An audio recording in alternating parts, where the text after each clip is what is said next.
Burping a baby is an important step in ensuring that they are comfortable and can properly digest their food.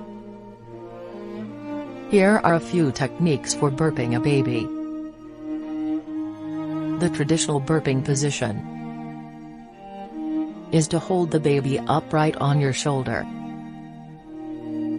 with their head resting on your shoulder and their stomach pressed against your chest.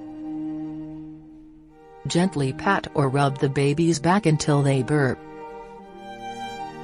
Another technique is to hold the baby in a sitting position on your lap, with their head supported by your hand and their chin resting on your shoulder. Gently pat or rub their back until they burp. Some babies prefer to be burped while they are lying down. Place the baby on their back and gently rub or pat their back until they burp. You can also try the football hold, which is a position where you hold the baby on their side or stomach across your forearm, with their head supported by your hand, as this can be particularly helpful for newborns or babies with reflux.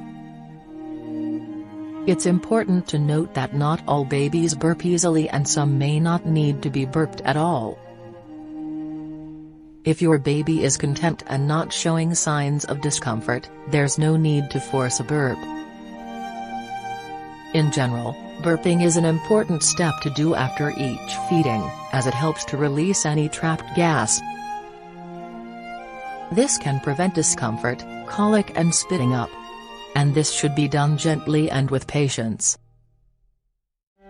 It's also important to note that some babies may take a little longer to burp, so don't get discouraged if it takes a few minutes for your baby to release a burp.